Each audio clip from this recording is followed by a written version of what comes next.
ఎంవన్ఎస్ station Ghanpur మండల కేంద్రంలోని సహాయ కోశాధికారి కార్యాలయంలో ప్రభుత్వ ఉద్యోగుల నిర్లక్ష్యం స్పష్టంగా కనిపిస్తోంది. ఉదయం 11:30 అయినప్పటికీ సిబ్బంది విధులకు హాజరు కాకపోవడం గమనార్హం. కార్యాలయం వద్దకు వచ్చిన ప్రజలు గంటల తరబడి ఎదురు చూస్తూ ఇబ్బందులు పడుతున్నారు. ఇంకా ఆశ్చర్యకరమైన విషయం ఏమిటంటే కార్యాలయంలో ఎవరు లేకపోయినా ఫ్యాన్లు తిరుగుతుండగా లైట్లు వెలుగుతూ ప్రజాధనాన్ని విద్యుత్ రూపంలో వృధా చేస్తున్నారు. ఈ పరిస్థితిపై అక్కడికి వచ్చిన పలువురు తీవ్ర ఆగ్రహం వ్యక్తం చేస్తున్నారు. ప్రజలు చెబుతున్నది ఏమిటంటే ఈ కార్యాలయంలో పనిచేసే సిబ్బంది సమయానికి రావడం అరుదు. ఒకవేళ వచ్చినా తమ వ్యక్తిగత పనుల నిమిత్తం ఎప్పుడైనా బయటికి వెళ్లిపోతున్నారని ఆరోపిస్తున్నారు. దీంతో ప్రభుత్వ సేవలు పొందడానికి వచ్చిన ప్రజలు నిరాశతో వెనుదిరగాల్సిన పరిస్థితి ఏర్పడుతోంది. ఇలాంటి నిర్లక్ష్య వైఖరిపై ఉన్నతాధికారులు వెంటనే స్పందించి బాధ్యులపై చర్యలు తీసుకోవాలని ప్రజలు డిమాండ్ చేస్తున్నారు.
ఇప్పుడు ఆ పిల్లాని పేరు ఏం పేరు?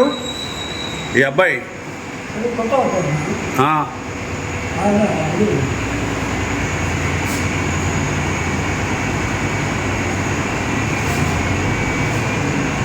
ఇప్పుడు మళ్ళొస్తాను పోయిండు కదా, ఇంటికి పోయిండు కదా, ఇంటికి పోయిన పేరు ఏం పేరు?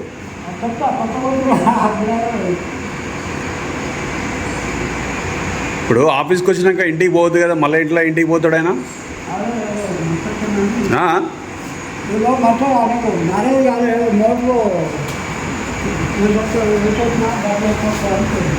మోటార్ ఖరాబ్ అయిందని పోయిండా?